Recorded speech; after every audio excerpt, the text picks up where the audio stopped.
তাফসীর শুরু করেছিলাম সূরা সদের, আর আয়াত নম্বর 24-25-এ পৌঁছেছিলাম।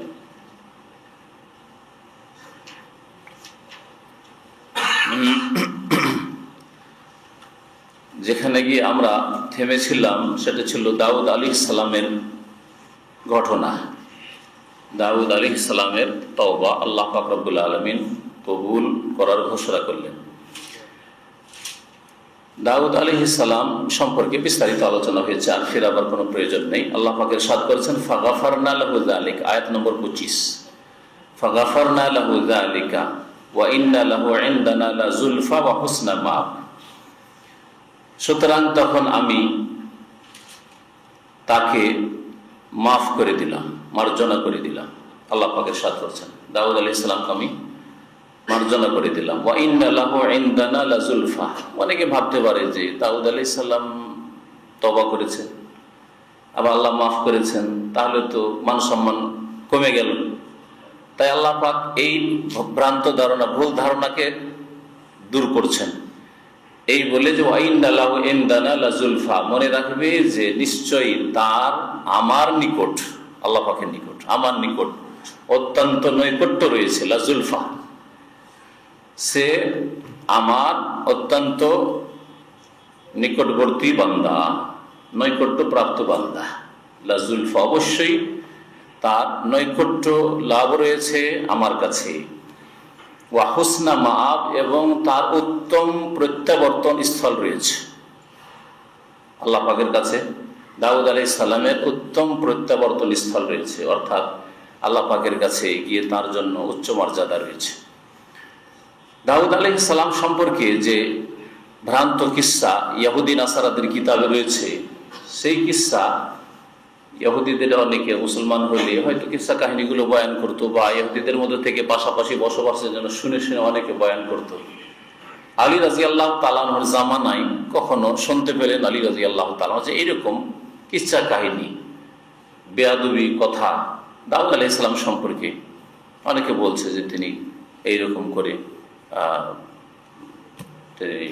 ওই মহিলার জন্য পাগল হয়ে গেছিলেন ইত্যাদি, বিয়ে করার জন্য ইত্যাদি, এসব বেয়াদবি কথা শোনার পরে তিনি বলেছিলেন, যদি আমি কারো কাছ থেকে এ কথা শুনতে পাই আর ব্যক্তিগত জানতে পারি যে অমুক ব্যক্তি এইরকম কথা বলেছে যে দাউদ আলাইহিস সালাম কোনো মেয়ের ওপর, মেয়ের সব ভালোবাসা তার অন্তরে হয়ে গেছিল, তার জন্য তিনি বিয়ে করার জন্য পাগল হয়েছিলেন, এইরকম কথা যদি কেউ বলে, তাহলে তাকে আমি মিথ্যাপবাদের জন্য দ্বিগুণ বেত্রাঘাত করব। মিথ্যা যদি অপবাদ দেয় কোনো পুরুষ বা কোনো নারীর উপর, তো আল্লাহ পাক কোরআনে কারিমে কি বলেছেন, তার জন্য কত কোড়া লাগানো হবে? 80 কোড়া।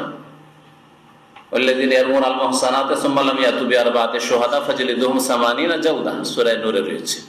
যারা সতী সাথী নারীকে, বিশেষ করে মহিলাদের উপর মিথ্যা অপবাদ আসে, কারণ পুরুষের উপর মিথ্যা অপবাদ দিতে অনেকে সাহস করে না, কারণ প্রতিশোধ নিয়ে নেবে, ভয় আছে। কিন্তু মহিলাদেরকে দুর্বল মনে করে অনেকে মিথ্যা অপবাদ দিয়ে ফেলে। তাই আল্লাহ পাক বিশেষ করে মহিলাদের কথা এখানে উল্লেখ করেছেন, যদি সাক্ষী না পেশ করতে পারে 4টি, আর কেউ যদি অপবাদ দেয় কোনো মহিলার উপর, সুম্মা লাম ইয়াতু বিআরবা'তি শুহাদা, 4 সাক্ষী না নিয়ে আসতে পারে, ফাজলিদুহুম 80 জালদা, তাহলে তাদেরকে, মিথ্যা অপবাদ দানকারীদেরকে 80 কোড়া লাগাও, 80টি বেত্রাঘাত করো। আলী রাদিয়াল্লাহু তাআলা বলতেন যে তাদেরকে 160 বেত্রাঘাত করবো, 160 কোড়া লাগাবো। সুতরাং এই ক্ষেত্রে কোনো মুসলিম কখনো কল্পনা করবে না যে দাউদ আলাইহিস সালামের দ্বারা এইরকম কাজ হতে পারে। কিন্তু গত সপ্তাহে বলেছি ইহুদিদের বদ চরিত্র, তারা শুধু মিথ্যা অপবাদই দেয়নি, ওর চাইতে বড় অপরাধ করেছে।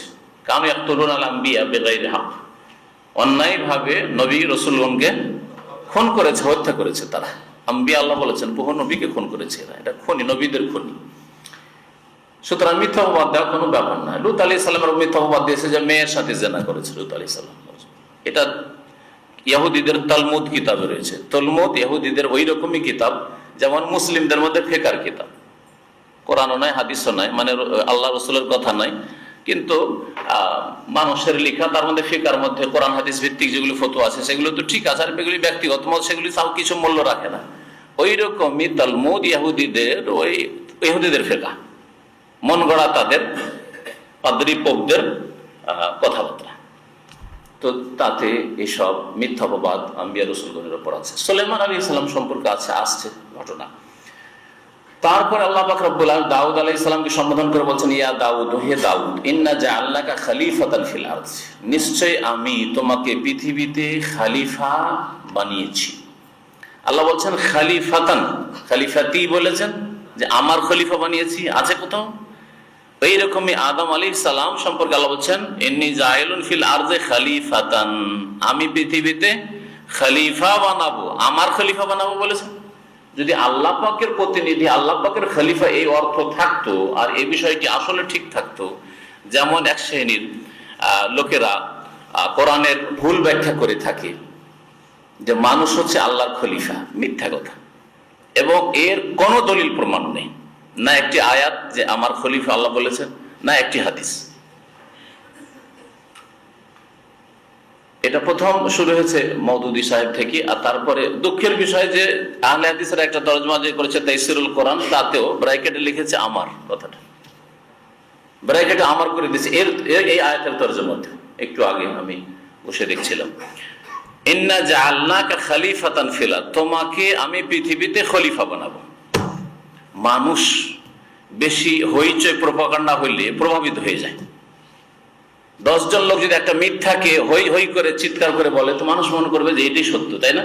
যেমন আজকালকার অধিকাংশ প্রচার মাধ্যমগুলি যা বলছে তাই মানুষ বিশ্বাস করছে, অধিকাংশ মিথ্যা কথা প্রচার করা হয় বিশেষ উদ্দেশ্য নিয়ে, আসল কথা প্রচার করা হয় না। বর্মা সম্পর্কে প্রচার করা হচ্ছে না কেন?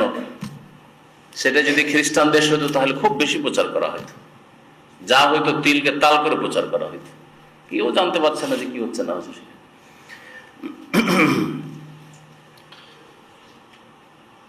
তো বলছিলাম যে আল্লাহ পাক রব্বুল মানুষকে খলিফা করেছেন, তার খলিফা নাই। খলিফা মানে একজন গেলে আর একজন আসে, মানুষ মানুষের প্রতিনিধি হয়। আদম আলাইহিস সালাম কে আল্লাহ খলিফা বলেছেন, তার আগে জিনেরা আবাদ করত, জমিনের আবাদকারী জিনেরা ছিল, জমিনের রাজত্ব জিনদের ছিল। জিনদেরকে সরিয়ে দিয়ে শ্রেষ্ঠত্ব দিলেন আদমকে, আদম সন্তানকে। আর জিনদের পরে যেহেতু আছে, যে পরে এসে প্রতিনিধি হয় তাকে খলিফা বলা হয়। আবু বকর সিদ্দিককে খলিফা বলা হয়। কার খলিফা?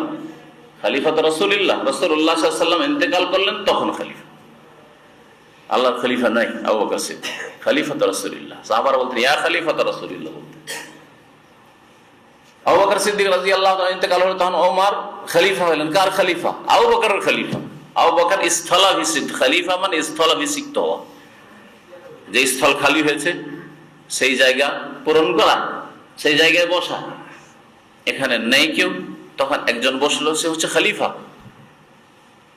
আল্লাহ পাক রব্বুল আলামিন বলছেন ওমা কুন্না গায়েবিন, আমি তো কখনো গায়েব না, অনুপস্থিত না, ঠিক না? তো আল্লাহ যেখানে কখনো অনুপস্থিত নন, তো আল্লাহর কি করে খলিফা হইতে পারে? এই ব্যাখ্যা ভুল, একেবারে মনে রাখবেন। যদিও আহলে হাদিস বলে তো ভুল, ধোকা খাবেন না যে আহলে হাদিস আলেম বলেছে সেজন্য ঠিক, আর আহলে হাদিসের তরজমা অনুবাদে লিখেছে সেজন্য ঠিক। ফাহকুম বাইনান নাস, সুতরাং তুমি মানুষের মাঝে বিচার ফায়সালা করো বিল হক, ন্যায়সঙ্গত ভাবে। ওয়ালা তাত্তাবিল হাওয়া, আল্লাহ নবীকেও সতর্ক করছেন, ওয়ালা তাত্তাবিল হাওয়া, আর তোমার প্রবৃত্তির অনুসরণ করিও না। প্রবৃত্তির অনুসরণ করি, হাওয়া মানে মনে যা চায়, হাওয়া ইয়াহবি মানে ঝুঁকে যাওয়া, মন যেদিকে ঝুঁকে, যেটা মনে বললে সেটাই করা, এর নাম হচ্ছে হাওয়া। এজন্য হাওয়াকে বাংলায় ভালোবাসা, কুপ্রবৃত্তির অনুসরণ। মানুষ যদি ভালো দিকে মন ঝুঁকে তাহলে তো এটা কোরআন সুন্নাহ হইল, আল্লাহ প্রদত্ত বিধান হইল, সেটাই ভালো। কিন্তু কোরআন সুন্নাহ বাদ দিয়ে, দিন ইসলামের বিধিবিধান বাদ দিয়ে অন্যদিকে যদি মনটা ঝুঁকে যায়, এটা হচ্ছে কুপ্রবৃত্তির অনুসরণ। এজন্য হাওয়ার অর্থ কি করা হয়? কুপ্রবৃত্তির অনুসরণ। ওয়ালা তাত্তাবিউল হাওয়া, তুমি প্রবৃত্তির অনুসরণ করবে না, খেয়াল খুশি মন মর্জি তুমি বিচার করবে না, আল্লাহর বিধান দিয়ে বিচার করবে। যদি কুপ্রবৃত্তির অনুসরণ করো নিজের মর্জি মোতাবেক, ইচ্ছা মোতাবেক যা মনে চাই সেইভাবেই যদি বিচার ফয়সালা করো, দেশ শাসন করো, ফায়ুদিল্লাকা আন সাবিলিল্লাহ, এই কুপ্রবৃত্তির অনুসরণ তোমাকে আল্লাহর রাস্তা থেকে পথভ্রষ্ট করে নিয়ে যাবে।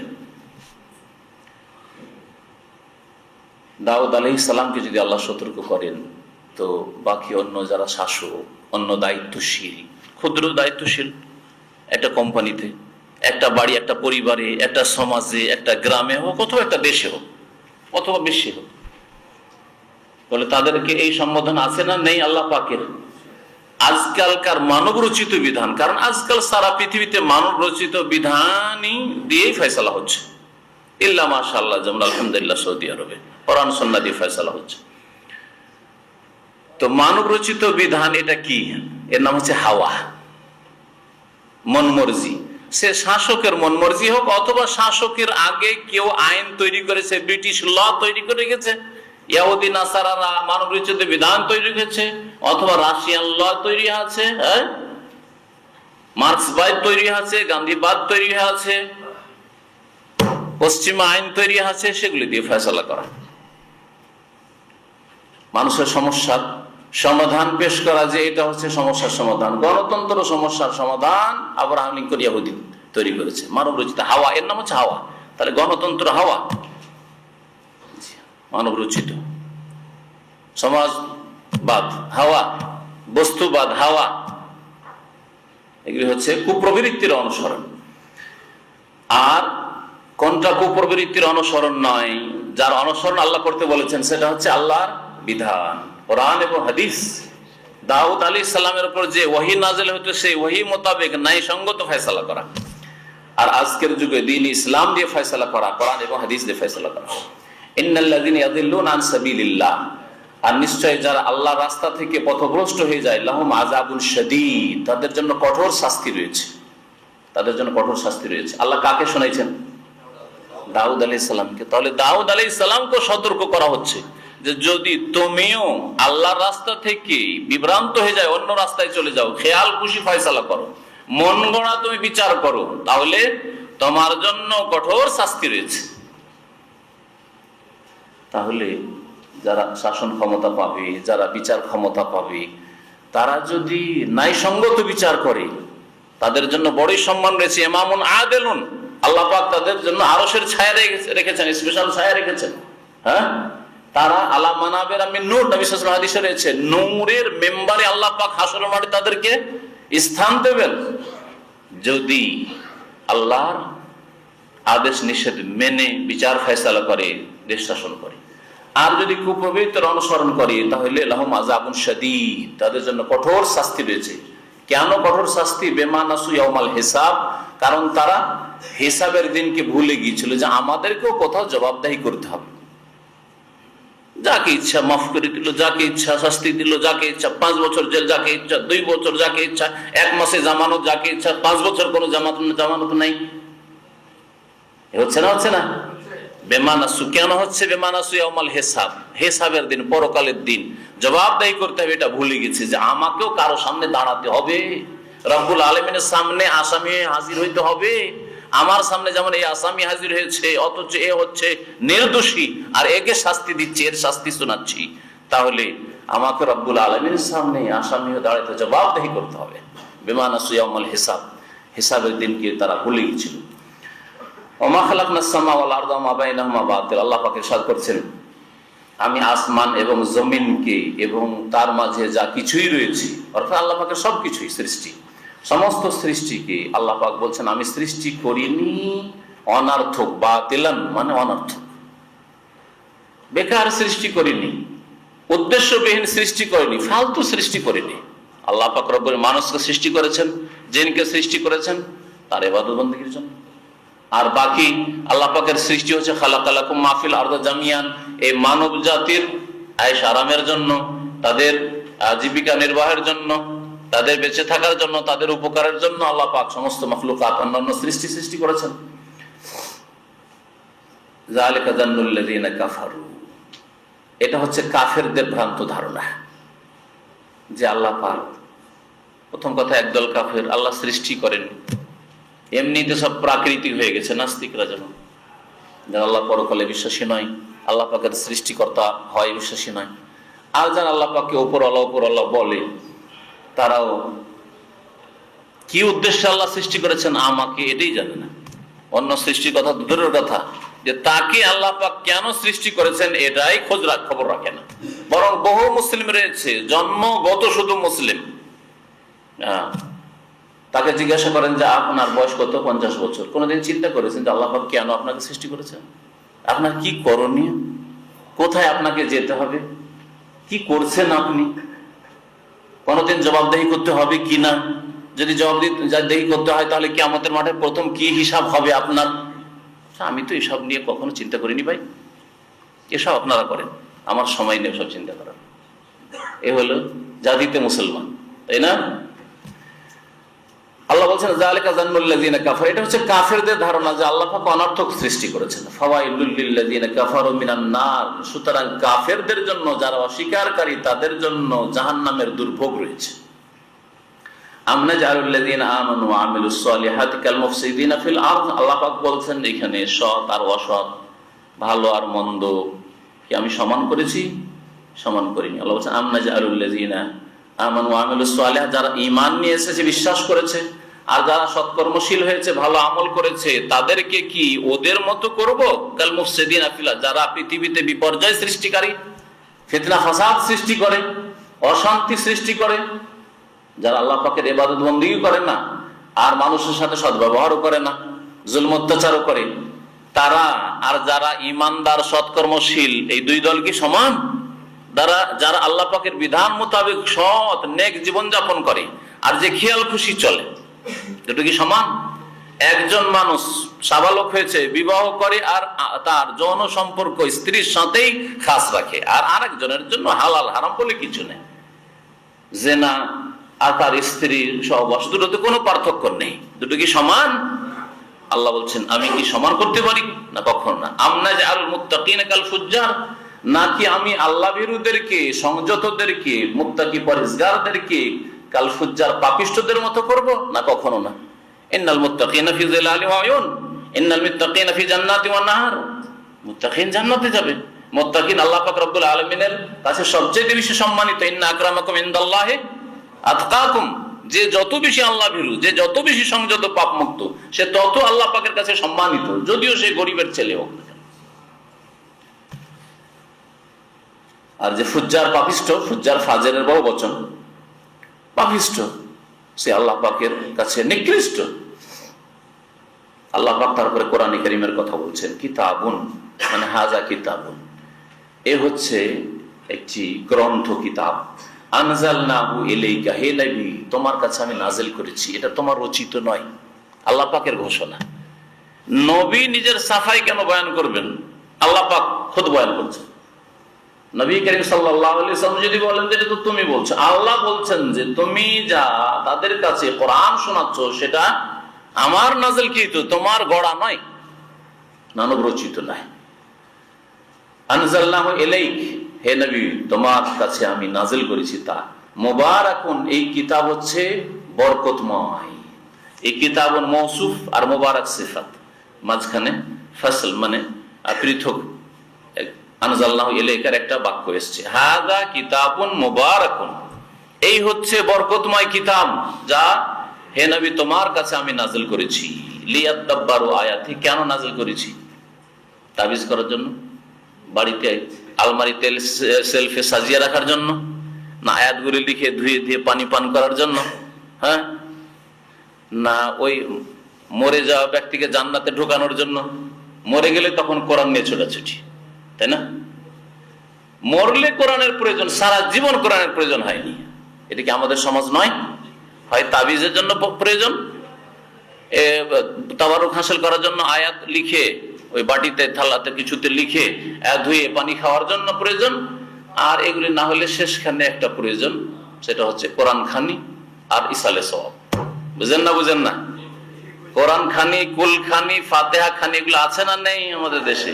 কোরআন পাঠ করা, কোরআন খানি, এটা ফার্সি শব্দ, এগুলো সব পারস্য দেশ থেকে এগুলো ধর্ম এসছে। কিন্তু এই জন্য কোরআন খানি, খানদান মানে পড়া, ফার্সি ভাষা, ওখান থেকে হচ্ছে কোরআন খানিমা, কোরআন পাঠ করা, আর ইসাল মানে পৌঁছানো, আর সব মানে নেকি।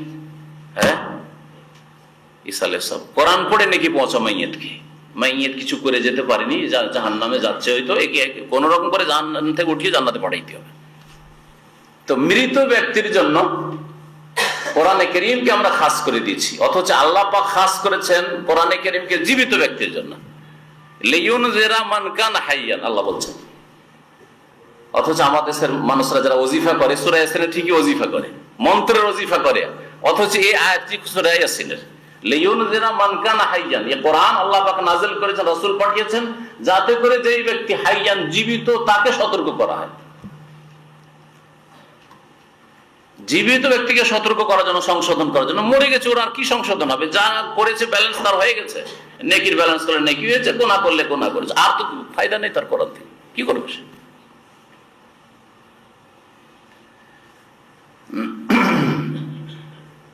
লিয়াদাব্বারু আয়াতিহি, তাহলে কোরআনে কারীমের এখানে আল্লাহ পাক একটি হক উল্লেখ করেছেন। কোরআনে বেশ কিছু হক রয়েছে। গত মাসে দাল্লা বক্তব্য বলেছিলাম কোরআনে কারীমের হক, মনে আছে তো যারা ছিলেন? একটি হক হচ্ছে কোরআনে কারীম গভীর ভাবে চর্চা করা, পড়াশোনা করা। শুধু তরজমা পড়লেন আর বুঝতে পারলেন না, অর্ধেক বুঝলেন না, এর নাম কোরআনের অর্থ বোঝা নয়, কোরআনের তাফসীর পড়া নয়। লিয়াদাব্বারু, এক হচ্ছে তরজমা, এক হচ্ছে তাফসীর, আর তার চাইতে গভীর হচ্ছে তাদাব্বুর। আল্লাহ তাদাব্বুর করতে বলেছে, লিয়াদাব্বারু আয়াতি, যাতে করে এই কোরআনে বরকতময় কোরআনের আয়াতগুলি গভীর ভাবে পড়াশোনা করে, নিয়ে চিন্তা ভাবনা করে। তাদাব্বার মানে উর্দুতে বলে গৌর ও ফিকির করা, মানে গভীর ভাবে অধ্যয়ন করা। আয়াতের তরজমা পড়লেন, তরজমা পড়ে অনেক সময় বুঝতে পারছেন না যে কি বলা হচ্ছে, এটা হচ্ছে তরজমা, অনুবাদ, তাই না? অনুবাদ। তাফসীর পড়ে বুঝলেন যে আয়াতটার অর্থ এই, এটা হলো তাফসীর। এই আয়াত থেকে এটা বুঝতে পারলাম। আর তাদাব্বুরটা ওর চাইতে গভীর, এই যে আয়াতের অনুবাদও বুঝলেন, আর তারপরে তার তাফসীর ব্যাখ্যাটাও বুঝলেন যে আল্লাহ কি বলছেন, এবং আমার অবস্থান কোথায়, আমি কি কোরআনের রঙে রঙতে পেরেছি না, যদি রঙে থেকে আমাকে রঙতে হবে। সিবগাত আল্লাহ, আল্লাহর রঙে রঙে যাও, আল্লাহ বলেছেন। তাহলে কোরআনে কারীমের রঙে রঙতে হবে, কোরআনে কারীমে যেমন মুসলিম হইতে বলেছে তেমন হইতে হবে। তারপর গৌর করা, যখন তওবার কথা আসছে তখন দেখেন যে আমাকে তওবা করতে হবে, তওবা করছেন আপনি। আর তওবার আয়াত শুধু বুঝলেন যে আয়াত আল্লাহ তওবার জন্য আহ্বান করেছে খালেস অন্তর থেকে, কিন্তু আপনি তওবার রঙে রঙলেন না, তাহলে তাদাব্বুর করলেন না। আর যখন তওবার রঙে রঙে গেলেন, আকিমুস সালাহ পড়লেন, অর্থ বুঝলেন, তরজমা তাফসীরও বুঝলেন যে সালাত কায়েম করতে হবে, কায়েম কেমন করে করে, কিন্তু আমি কায়েম করছি কিনা, আমার কায়েম করাটা কত দূর, 50-50 না 60%, 70%, 80%, 5 ওয়াক্ত নামাজ আমার জামাতে আছে কিনা, ওয়াক্তে সময় মতো আছে কিনা, মসজিদে আছে কিনা, নবীর তরিকায় নামাজ পড়ছি কিনা, ধীর স্থির ভাবে ইতমিনানের সাথে, প্রশান্তির সাথে নামাজ পড়ছি কিনা, আমার নামাজটাকে কোরআনে যেভাবে বলা হয়েছে সেভাবে করা, এটা হচ্ছে তাদাব্বুর। মানুষের সংশোধন হয় কোরআন নিয়ে তাদাব্বুর করলে, গভীর ভাবে কোরআনের অধ্যয়ন করলে। আল্লাহ বলেছেন লিয়াদাব্বারু আয়াতি, মানব জাতি যেন কোরআনে কারীম গভীর ভাবে, কোরআনে কারীম আয়াতগুলি গভীর ভাবে পড়াশোনা করে। ওয়ালিয়াতাযাক্কারা উলুল আলবাব, আর জ্ঞানী লোকেরা যাতে তা থেকে উপদেশ গ্রহণ করে। উপদেশ গ্রহণ করতে হবে কোরআন কারীম থেকে। আল্লাহ পাক যেন আমাদের তৌফিক দান করে। ওয়াহাবনা লিদাউদা সুলাইমান, আর আমি, আল্লাহ বলছেন, দাউদ আলাইহিস সালামকে দান করেছিলাম তার সন্তান সুলাইমানকে। দাউদকে আল্লাহ সুলাইমান দান করলেন, অর্থাৎ সুলাইমান আলাইহিস সালামকে আল্লাহ পয়দা করলেন দাউদের ঘরে। দাউদ আলাইহিস সালামের ছেলে সুলাইমান আলাইহিস সালাম। আল্লাহ বলছেন নেমাল আবদু, নেমাল আবদু, সেও বড়ই সুন্দর বান্দা ছিল। ইন্নাহু আওয়াব, এবং সে অত্যন্ত আল্লাহ অভিমুখী ছিল। আল্লাহ পাক নিজেই সার্টিফিকেট দিচ্ছেন তাহলে দাউদ আলাইহিস সালামকে যে কতই না চমৎকার বান্দা সে। নেমাল আবদ, নেমা মানে হচ্ছে কতই না চমৎকার, নেমাল আবদ। ইন্নাহু আওয়াব, আর সে আল্লাহ দিকে বড়ই ধাবিত ছিল। কিন্তু কোন একদিন একটা ঘটনা ঘটে যায়, ঘটে যাওয়ার পরে তিনি কি করেন, তারপরে আল্লাহ বয়ান করেছেন। দাউদ আলাইহিস সালামের ঘটনাতে ওই রকমই, যখন দাউদ আলাইহিস সালামের ঘটনা বয়ান করেন তার প্রশংসা করেছিলেন, তাই না? এখানেও সুলাইমান আলাইহিস সালাম সম্পর্কে বলছেন নেমাল আব্দু ইন্নাহু আওয়াব, এই দুটি বাক্য দিয়ে আল্লাহ প্রশংসা করলেন সুলাইমান আলাইহিস সালামের। তারপরে বলছেন যে কোন একদিন তার সামনে তার হাজার হাজার ঘোড়া ছিল, জিহাদ ফি সাবিলিল্লাহর জন্য আল্লাহর রাস্তায় জিহাদ করবেন, এই ঘোড়া, সেই ঘোড়ার যুগ ছিল, ঘোড়ার পিঠে জিহাদ করার যুগ ছিল, তরবারির যুগ ছিল, তো হাজার হাজার ঘোড়া প্রস্তুত করে রেখেছিলেন, আর বড় দামি দামি বড় শক্তিশালী ঘোড়া, সুন্দর ঘোড়া তার সামনে মাঝে মধ্যে পেশ করা হয়তো ঘোড়াগুলি। দেখি আল্লাহ রাস্তায় যেগুলোকে আমি প্রস্তুত করে রেখেছি সৎ নিয়ত নিয়ে। তাহলে ভালো নিয়ত নিয়ে যদি আপনি কোনো প্রস্তুতি রাখেন যে আমি এই কাজ করব, যেমন হজে আসবেন, আপনি উমরায় আসবেন, তার জন্য আপনি টাকা পয়সা জমা করে রাখছেন, যদি হজ করা তৌফিকও নয় তবু নেকি পেয়ে যাবেন, পাবেন না? পাবেন না? তো দাউদ আলাইহিস সালাম সম্পর্কে আল্লাহ বলছেন ইয ওরিজা আলাইহি বিল আশি সাফিনাতুল জিয়াদ, স্মরণ করো যখন তার সামনে বৈকাল বেলা পেশ করা হলো, আরাজা ইয়ারেজ মানে পেশ করা, বিল আশিয়া মানে বিকেলে, আর সাফেনাত, সাফেনাতুনের বহুবচন, সাফেনা বলা হয় যেই ঘোড়া 3 পায়ে দাঁড়িয়ে থাকে, এক পা উঠিয়ে 3 পায়ে দাঁড়িয়ে থাকে, কি জন্য? প্রস্তুত হয়ে, যে হুকুম হইলেই লাভ দেব, দৌড় দেব। এই জন্য এটা হচ্ছে শাব্দিক অর্থ সাফেনার, যে 3 পায়ে দাঁড়িয়ে থাকা ঘোড়া। আর এর তাফসীরের অর্থ, ভাব অর্থ হচ্ছে, বা এর তাফসীর হচ্ছে দ্রুতগামী ঘোড়া। তাহলে আস-সাফেনাত মানে দ্রুতগামী। কি দ্রুতগামী? এখানে মৌসুফ উজ্জ আছে, ইয ওরিজা আলাইহি আল খুয়ুল আস-সাফেনাত, খাইল মানে ঘোড়া, খুয়ুলের বহুবচন, সাফেনাত দ্রুতগামী ঘোড়া যখন পেশ করা, জিয়াদ জাইয়িদের বহুবচন, জাইয়িদ মানে, জাইয়িদ মানে কি বলতে পারেন? কেফা হালুকা জাইয়িদ জিজ্ঞেস করে না, জাইয়িদ মানে ভালো, জাইয়িদ মানে ভালো, উত্তম। কেফা হালুকা তাইয়িব, কাইফা হালুকা জাইয়িদ কখনোই শুনেননি আপনারা, চুপ আছেন। তো জিহাদ যখন তার সামনে বিকেল বেলা দ্রুতগামী উৎকৃষ্ট ঘোড়া পেশ করা হইল, উৎকৃষ্ট ঘোড়া আর দ্রুতগামী ঘোড়া তার সামনে পেশ করা হলো, ঘোড়া দেখতে দেখতে আর আসছে, লাইন ধরে ঘোড়া আসছে আর দেখছেন, আর আল্লাহর শুকরিয়া আদায় করেছেন যেগুলি আল্লাহর রাস্তায় প্রস্তুত করে রেখেছি। এই করতে করতে ভুলে গেছেন বিকেল বেলার যে তার নামাজ, আসরের নামাজ, আর তখনকার যুগে আসর না থাকলেও সকাল বিকেল নামাজ ছিল, ও বৈকালের নামাজ, যে সূর্য ডুবার আগের যে নামাজ, ওই নামাজ ভুলে গেছেন। আল্লাহ আগে প্রশংসা করে দিয়েছেন যে তিনি আল্লাহ অভিমুখী ছিলেন, গাফিল ছিলেন না, আর তিনি কি ছিলেন? বড়ই চমৎকার বান্দা, নেমাল আব্দু ছিলেন। তারপর বলছে কোন একদিন এরকম হয়েছিল, ঘোড়া দেখতে দেখতে তিনি আসরের নামাজ, বিকেল বেলার নামাজ ভুলে গেছিলেন, এমনকি মাগরিব হয়ে গেছে। আল্লাহ পাক বলেন ফাকালা ইন্নী আহবাবতু হুব্বাল খায়রি আন যিকরি রাব্বি হাত্তা তাওয়ারাত বিল হিজাব। তারপরে ঘোড়া দেখে তিনি বললেন, বরং ঘোড়া দেখতে দেখতে যখন সন্ধ্যা হয়ে গেল, বলছেন ফাকাল, সুলাইমান আলাইহিস সালাম বললেন ইন্নী আহবাবতু হুব্বাল খায়র, আমি, খায়র মানে হচ্ছে পার্থিব ধন সম্পদ, এই ঘোড়াগুলিকে এখানে খায়র বলে আখ্যায়িত করা হয়েছে। আমাকে আহবাবতু মানে আমি ভালোবাসি, পছন্দ করি, আমি প্রাধান্য দিয়েছি এই ঘোড়ার ভালোবাসাকে, আমি প্রাধান্য দিয়ে দিচ্ছি ঘোড়ার ভালোবাসাকে, আন যিকরি রব্বি মানে আলা যিকরি রব্বি, আমার রবের স্মরণের উপর। আমার রবের জিকির মানে আসরের নামাজ, বৈকাল বেলার নামাজ ছিল, সালাত ছিল, তার উপরে এই ঘোড়ার মহাব্বত আমার কাছে প্রাধান্য পেয়ে গেছে। এই ভুলটা হয়ে গেছে আমার, মানে ঘোড়া দেখতে দেখতে আমি ভুলেই গেছি এদিকে সূর্য ডুবে গেছে। হাত্তা তাওয়ারাত বিল হিজাব, তাওয়ারা মানে ঢেকে নেওয়া, আর বিল হিজাব মানে পর্দা, এমনকি সূর্যকে পর্দায় ঢেকে নিল, অর্থাৎ সূর্য অস্তমিত হয়ে গেল। সূর্য ডুবে যাওয়া পর্যন্ত ঘোড়া আসতে আছে, আর এই ঘোড়া দেখতেই আছি, আল্লাহর রাস্তায় ঘোড়া প্রস্তুত করে রেখেছি, আর এইদিকে সূর্য ডুবে গেছে, আমার এদিকে নামাজ থেকে গেছে। বড় আক্ষেপ হইল, বড়ই দুঃখ হইল যে আসলে নামাজটা থেকে গেছে বা বিকালের নামাজ থেকে গেছে। তখন তিনি বলেন রুদ্দুহা আলাইয়া, ঘোড়াগুলিকে আমার কাছে পুনরায় নিয়ে আস, ফিরিয়ে নিয়ে আস। রাদ্দা রুদ্দ মানে ফিরিয়ে নিয়ে আস। রুদ্দুহা আলাই, এই ঘোড়াগুলিকে আমার সামনে আবার নিয়ে আসো। ফাতাফিকা মাসহাম বিসসুক ওয়াল আনাক, তারপরে তিনি সেই ঘোড়াগুলির পায়ে এবং গর্দনে, ঘাড়ি, হাত বুলাতে লাগলেন। তাফেকা মানে লাগলেন, মাসহান মাসাহ আমসাহ মানে এর থেকে মাথার মাসা বলছি, বা মজার মাসা মানে হাত বোলানো, হাত ফেরানো। আর সুক মানে সাকন থেকে সাকন বলা হয় পা, পায়ের একটা অংশকে। তো পায়ে হাত বুলাতে লাগলেন ঘোড়াগুলির। ওয়াল আনাক আর গলায়, গর্দনে হাত বুলাতে লাগলেন। এই হাত বুলাতে লাগলেন, হাত ফিরাতে লাগলেন মানে কি? এই ক্ষেত্রে তাফসীর কারগণ দুটি তাফসীর করেছেন, দুটি তাফসীর করেছেন। একটি তাফসীর হচ্ছে যে হাত বুলাতে লাগলেন মানে তিনি আল্লাহর রাস্তায় এগুলিকে আল্লাহর সন্তুষ্টির জন্য জবাই করে দিলেন।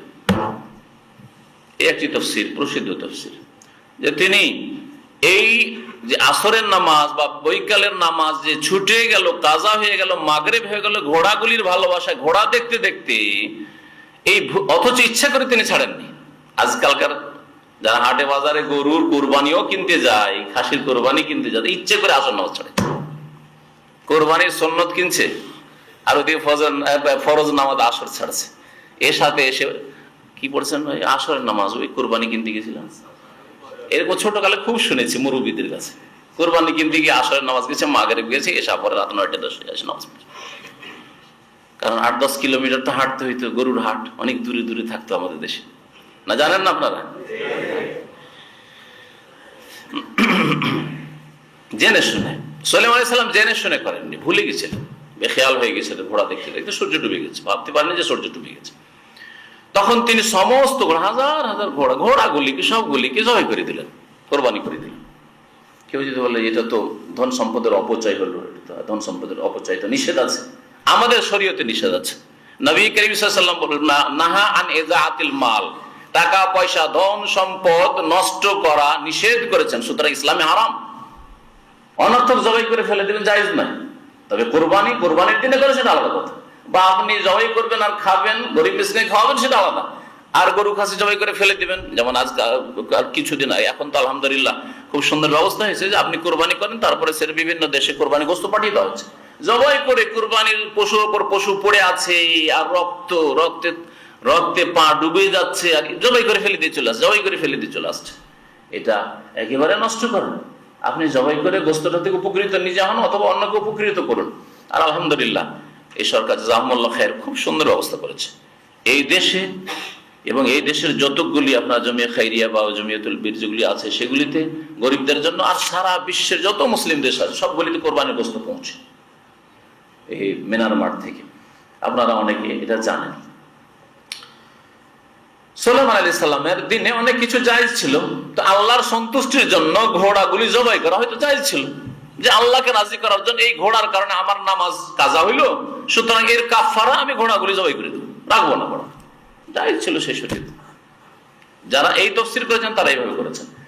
আর একদল বলছেন যে তিনি এই ঘোড়াগুলি যেহেতু সৎ নিয়তে, ইখলাসের সাথে, আন্তরিকতার সাথে আল্লাহ সন্তুষ্টির জন্য জিহাদ ফি সাবিলিল্লাহ সুযোগ সুবিধা হলে এই ঘোড়াগুলিকে জিহাদের মাঠে কাজে লাগাবো, মুজাহিদিনদেরকে দেব, তারা এর পিঠে চড়ে, এই ঘোড়াগুলির পিঠে চড়ে জিহাদ করবে।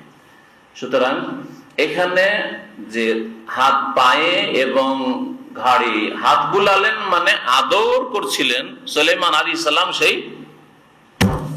ঘোড়াগুলিকে, তার মানে জবাই করেননি। দ্বিতীয় দল তাফসীরকারগণ বলেছেন এটাও হতে পারে, আল্লাহু আলাম।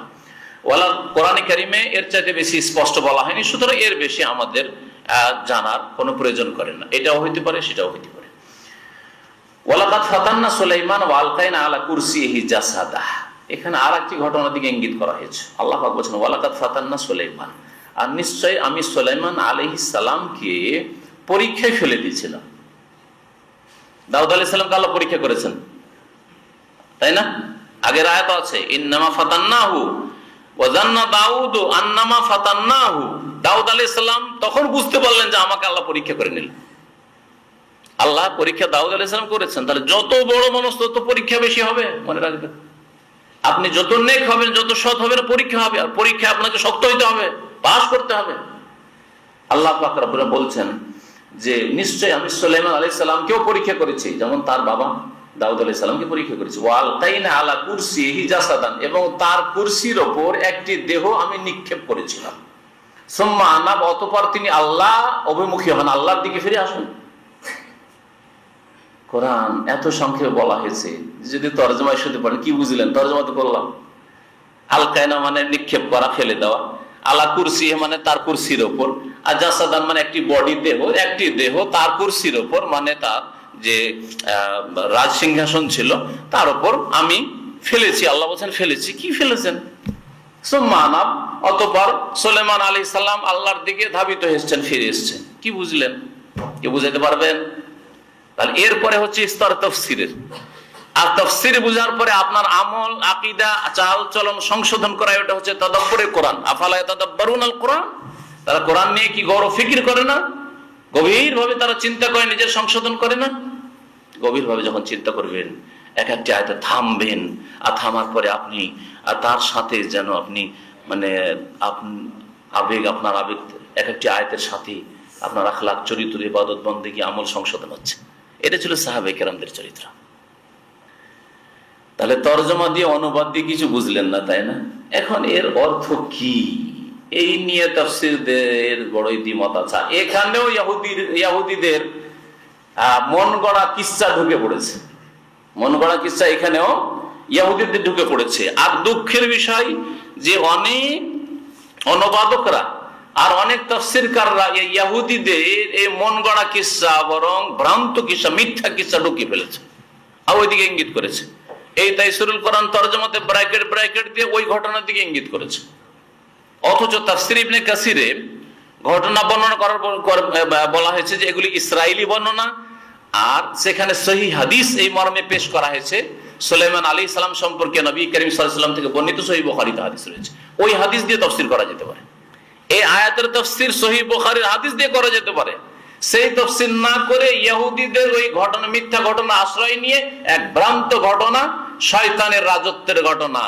শয়তান কোন রকম করে সুলাইমান আলাইহিস সালামের আংটি চুরি করে নিল, আর আংটি চুরি করে নেওয়ার পরে আংটি দিয়ে তো ক্ষমতা চলতো, রাজত্ব চলতো। শুনেছেন এর বানাওয়াটকে? হ্যাঁ। আর সেই আংটি যখন চুরি হয়ে গেল, যেভাবে চুরি হোক না কেন, তারপরে আংটি নিয়ে বসে গেল ইবলিস, শয়তান বসে আছে কুরসিতে সুলাইমান আলাইহিস সালামের, বেশ কিছুদিন ধরে রাজত্ব করছে।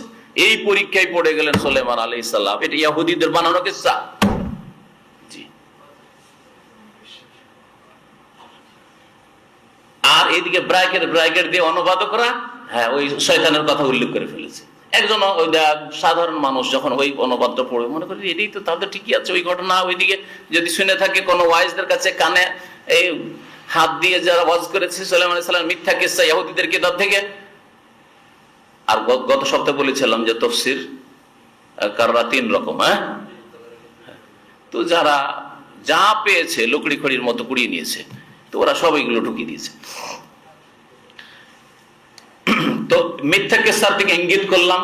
এখন সহি কথা শুনেন যে এই আয়াতের তাফসীর, আল্লাহ বলছেন আমি সুলাইমান আলাইহিস সালামকে পরীক্ষা করলাম, আর তার কুরসির ওপর আমি নিক্ষেপ করলাম একটি দেহ। কি দেহ আর কি নিক্ষেপ করলেন? সহিহ বুখারী হাদিসটা শোনাই। সুলাইমান আলাইহিস সালাম একদিন, রাসূলুল্লাহ সাল্লাল্লাহু আলাইহি ওয়াসাল্লাম বলছেন, সুলাইমান আলাইহিস সালাম একদিন আল্লাহ কসম করে বললেন আতুফান্নাল লাইলা, আজকে রাত্রে, আলা মিয়াতি ইমরাতিন, তার 100 স্ত্রী ছিল। 100 স্ত্রী ছিল, জায়েজ ছিল সেই যুগে। আজকাল 4টা জায়েজ, তাতে মহিলারা রাজি না, তাতে আবার সরকারও রাজি না, পারমিশন নিতে হবে, ওতে অনুমতি নিতে হবে। অনুমতি না নিলেও মুশকিল আছে, কেস করে দিলে তো মুশকিল। বড় বড় আল্লাহওয়ালা পরেজগারকে যে ইনসাফও করবে তাকেও জেলে চলে যেতে হবে, কারণ তোমার স্ত্রী কেস করেছে তোমার বিরুদ্ধে, কেন বিয়ে করলে তোমার স্ত্রীর বিনা অনুমতি। এটা পাকিস্তান আইয়ুব খার বানানো মানব রচিত বিধান। আর ওই বিধান এখনো চলে আসছে, ভারতেও আছে, বাংলাদেশ আছে, পাকিস্তানেও আছে। তো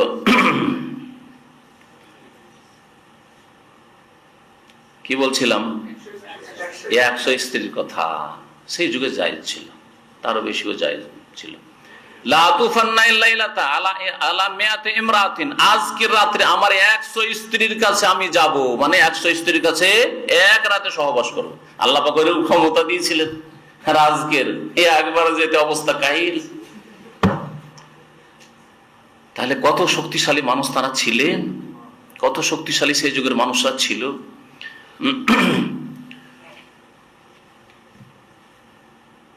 তাহলে তো করল ইমরাতিন, ফারেসান ইউজাহিদ ফি সাবিলিল্লাহ, আর প্রত্যেক স্ত্রী একটা করে অশ্বরোহী ঘোড়সওয়ার মুজাহিদ জন্ম দেবে, আর সবাই আল্লাহর রাস্তায় জিহাদ করবে। তো এক রাতে আমার 100টা মুজাহিদ তৈরি হবে।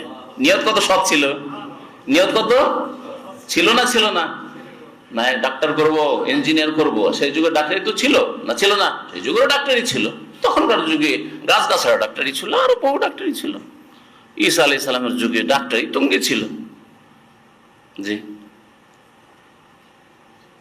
তিনি তো এই কথা বললেন না, তিনি বললেন প্রত্যেকে আল্লাহর রাস্তার মুজাহিদ তৈরি হবে। তাহলে নিয়ত সৎ থাকলেই যে হবে তা নয়, আপনার তরিকাটাও ঠিক থাকতে হবে।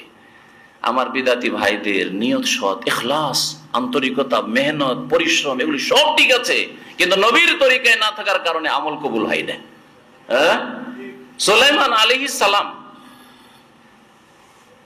নিয়ত কত সৎ। আজকাল এইসব নিয়ত করা আমাদের ক্ষমতায় নেই, ওই ইমানি ক্ষমতায় নেই আমাদের যে এরকম সৎ নিয়ত করবো। 4টা ছেলে তাহলে একটা ডাক্তার, একটা ইঞ্জিনিয়ার, যদি খুব ভালো মানুষ হতে একটা মৌলানা করবো, একটা হুজুর করবো, একটা হাফেজ করবো, ইত্যাদি ইত্যাদি। প্রত্যেকে মুজাহিদ হবে, ইজহাদ ফি সাবিলিল্লাহ। ওয়ালাম ইয়াস্তাসনি, কিন্তু ইনশাআল্লাহ বলতে ভুলে গেছেন, ইনশাআল্লাহ বলেননি। আল্লাহ পরীক্ষা করে, ওয়ালাকাদ ফাতান্না সুলাইমান, সুলাইমান আলাইহিস সালাম আমি পরীক্ষা করে নিলাম। নিয়ত তো সৎ, কিন্তু ইনশাআল্লাহ কোথায় বললে তুমি? পরীক্ষায় ফেল করে গেলে তো। আল্লাহ এই কথা বলেছে, ওয়ালাকাদ ফাতান্না সুলাইমান, সুলাইমান আলাইহিস সালাম আমি পরীক্ষা করলাম। নবী করিম সাল্লাল্লাহু আলাইহি ওয়াসাল্লাম বললেন যে তার নিয়ত সৎ থাকতেও আল্লাহ পাক রব্বুল আলামিন তাকে একটিও ছেলে দিলেন না। 100 জন স্ত্রীর মধ্যে কেউ গর্ভধারণ করলো না, ইল্লা ইমরাতান, একজন মহিলা, একজন স্ত্রী মাত্র, তাও বাচ্চা যে দিল অসম্পূর্ণ বাচ্চা, পুরো হয়নি, আর বাঁচলো না, অসম্পূর্ণ বাচ্চা। পূর্ণ বাচ্চা 8 মাস 9 মাস 10 মাসের বাচ্চা পূর্ণ বাচ্চা হয়নি, অসম্পূর্ণ বাচ্চা। এই বাচ্চাকে জাসাদান বলা হয়েছে কোরআনের ভাষায়। ওয়ালকাইনা আলা কুরসিহি জাসাদান, তার কুরসির উপর একটি দেহ আমি নিক্ষেপ করলাম, মানে একটা এমন বাচ্চা দিলাম যে অযোগ্য, অযোগ্য বাচ্চা। সে কুরসি সামলাতে পারবে না সুলাইমান আলাইহিস সালামের পরে, দেশ শাসন করতেও পারবে না, জিহাদও করতে পারবে না, গেল, মরে গেল, অসম্পূর্ণ বাচ্চা। 4 মাস 5 মাসের বাচ্চা যদি হয়। তাফসীর হলো না, হলো না আয়াতের, কিন্তু সহিহ বুখারীর হাদিস দিয়ে তাফসীর হলো। এটা হলো মুহাদ্দিসিনদের তরিকা, এটা হচ্ছে সালাফে সালেহিনের অনুসারীদের তরিকা, এটা হচ্ছে আমাদের কোরআনে কারীমের তাফসীরের তরিকা। আর কোরআনে একটা আয়াত বুঝতে পারছি না, সুতরাং ইহুদিদের বই থেকে নেব, তালমুদ থেকে নেব, বাইবেল থেকে নেব, ওরা কি বলেছে, খ্রিস্টানরা কি বলেছে, এই যে কোরআন তাদের সাহায্য নিয়ে কোরআনের তাফসীর হবে। এখানে গিয়ে অনেকেই গোমরা পথভ্রষ্ট হয়েছে, মন গড়া কিচ্ছা কাহিনী ঢুকিয়েছে। সুম্মা আনা, অতঃপর তিনি ফিরলেন, মানে তখন খেয়াল হলো যে হাই রে, তো ভুল করেছে, ইনশাআল্লাহ বলিনি, যার ফলে আমি তো আমার সৎ উদ্দেশ্য কামিয়াব হইতে পারলাম না। সুম্মা আনা, অতঃপর তিনি আল্লাহর দিকে ফিরলেন যে আল্লাহ আমি ভুল করেছি। আল্লাহ পাক রব্বুল আলামিন নিয়ত আল্লাহ তার পূরণ করে দিলেন, কিন্তু অন্য রাস্তা দিয়ে পূরণ করলেন। তিনি যখন দেখলেন যে এই 100 মুজাহিদ আমার তৈরি হলো না, তখন আল্লাহর কাছে দোয়া করলেন, রব্বিগ ফিরলি, আল্লাহ আমাকে মাফ করে দাও, ওয়াহাবলি মুলকান, এবং আমাকে এমন রাজত্ব দান করো, লা ইয়ামবাগি লি আহাদিন মিন বাদি, আমার পরে কারো জন্য তা যেন সমীচীন না হয়, কেউ যেন এই রকমের রাজত্ব পাওয়ার যোগ্য না হয়, এমন রাজত্ব দান করো। এই দোয়া করে ফেললেন তিনি। দোয়া মনে রাখবেন সুলাইমান আলাইহিস সালামের, এই দোয়া যদি আপনি করেন চলবে না, তবে সীমিত অর্থে যদি করেন, আপনার নিয়তে আছে যে আমি আমার এলাকায়, আমার দেশে আল্লাহ আমাকে এমন ইলম দাও, এমন ক্ষমতা দাও, এমন বিদ্যা বুদ্ধি দাও যে আমার দেশে যেন কেউ না, জায়েজ আছে। কিন্তু আপনি বলবেন যে আগের পরের কিয়ামত পর্যন্ত যত এসেছে, যত আসবে, তার মধ্যে সবচেয়ে শ্রেষ্ঠ হতে চাই, এই দোয়া নবী করিম সাল্লাল্লাহু আলাইহি ওয়াসাল্লাম করেননি। নবী করিম সাল্লাল্লাহু আলাইহি ওয়াসাল্লাম একবার দেখলেন নামাজ পড়ছিলেন, ওই সময় শয়তানের এক বাচ্চা এসে বড় ডিস্টার্ব করা শুরু করেছে নামাজে, সহিহ হাদিস, রাতের নামাজে। তখন নবী সাল্লাল্লাহু আলাইহি ওয়াসাল্লাম বললেন যে আজকে ইন্না জিন্নিয়ান তাফাল্লাত আলাইয়াল বারিহা, এই গত রাত্রে এক জিন এসে আমার কাছে এসে খুব বিরক্ত করা শুরু করলেন, হাত্তা কাদা ইয়াক্তা সালাত, এমনকি আমার নামাজ মনে হচ্ছে নামাজ ছাড়িয়ে দিবে, বিরক্ত করা শুরু করলেন। তখন মনে করলাম যে একে ধরে নি, আর ধরে নেওয়ার পরে একে বেঁধে দিই, আর বেঁধে মসজিদ নবীর খুঁটি থেকে বেঁধে রেখে দিই, আর সকালবেলা মদিনার বাচ্চারা নিয়ে খেলা করবে তাকে। এটা ইচ্ছা করলাম। তারপরে আমার ভাই সুলাইমান আলাইহিস সালামের দোয়ার কথা স্মরণ চলে আসলো, যে তিনি যে দোয়া করেছেন যে আল্লাহ এমন রাজত্ব দাও যে আমার পরে কেউ না পায়। তো তার রাজত্ব ছিল যে তিনি জিনকে শয়তানকে জেলে শৃঙ্খলাবদ্ধ করতেন, আর তারপরে জেলে ঢুকাইতেন, শাস্তি দিতেন। জিন তার বশীভূত ছিল। আমিও যদি ধরিনি তাহলে সুলাইমান আলাইহিস সালামের সমতুল্য হয়ে যায়, সমকক্ষ আমি হয়ে যায়, ওই রাজত্ব আমি নেব না, তাই ছেড়ে দিলাম।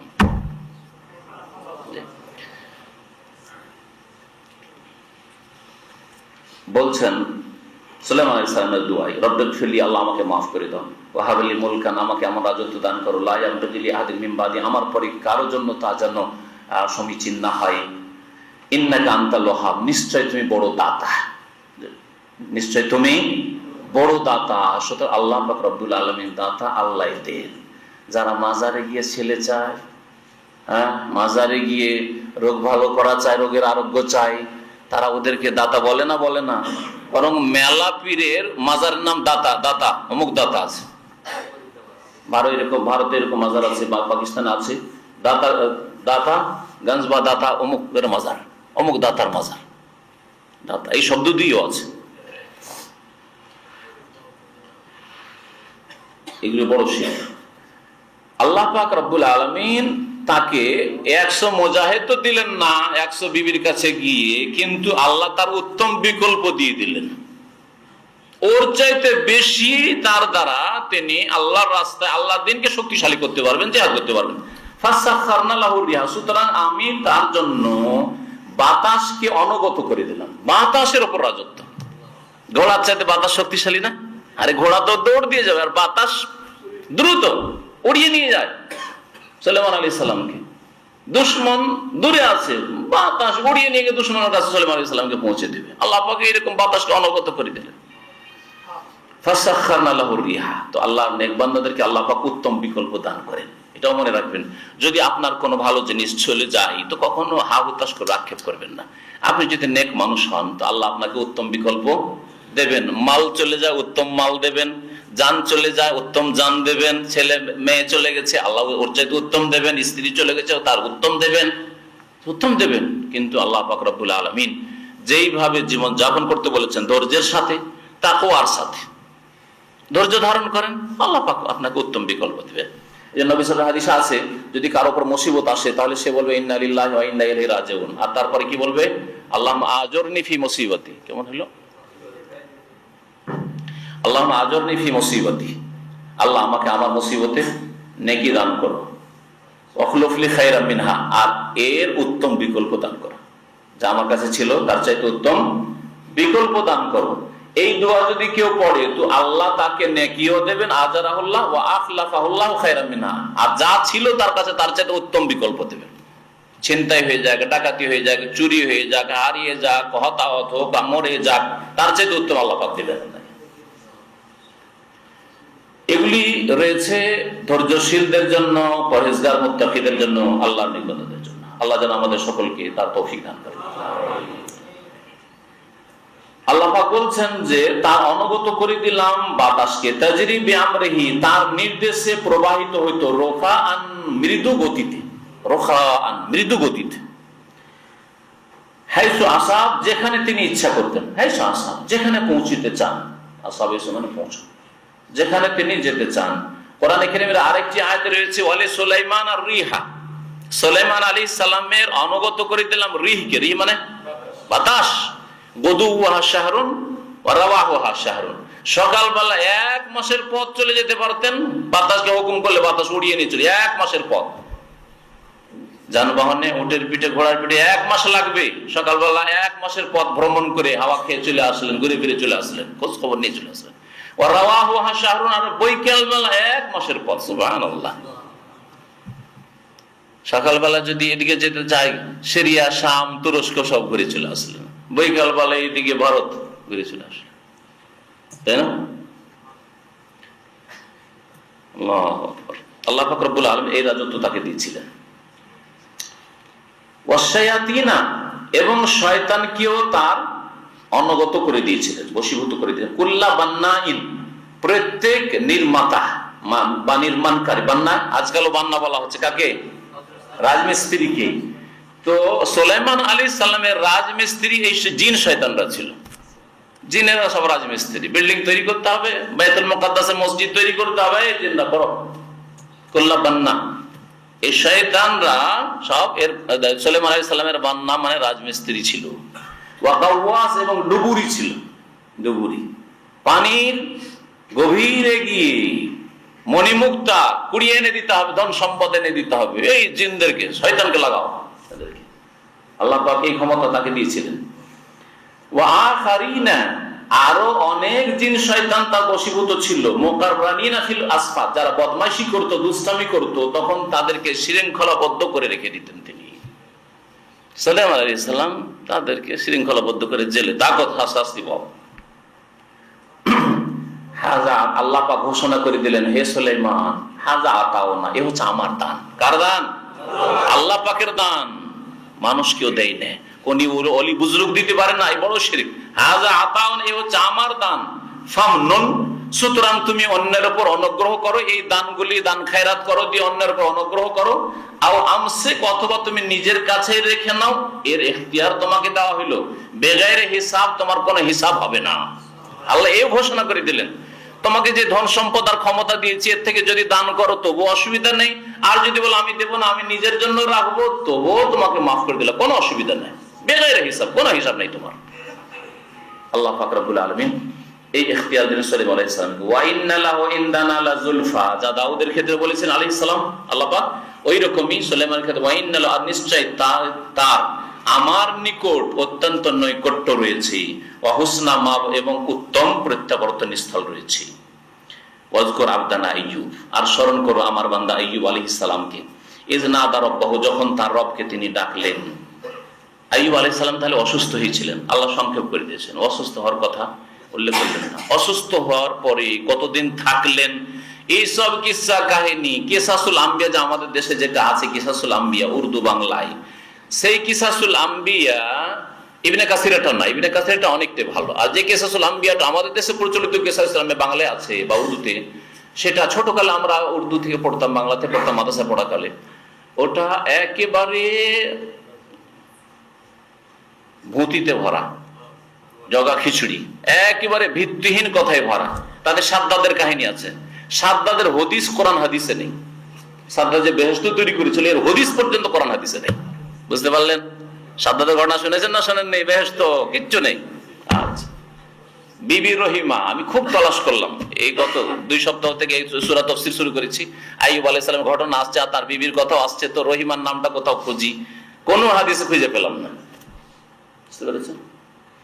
আইয়ুব আলাইহিস সালামের বিবির নাম রহিমা ছিল না আর কি করিমা ছিল, আল্লাহ ভালো জানে। আর এই নাম জানে আমার লাভও নেই, লসও নেই, সেজন্য আল্লাহ জানাননি। এগুলি সব ইসরায়েলি বর্ণনা, ইহুদিদের কিতাবের বর্ণনা। তো যাই হোক, আইয়ুব আলাইহিস সালাম অসুস্থ হয়েছিলেন। আমাদের দেশে যেটা মশহুর প্রসিদ্ধ, কত বছর ধরে তিনি অসুস্থ ছিলেন? 18 বছর। যারা গবেষক তাফসীরকার তারা বলেছিলেন যে এটা ভুল।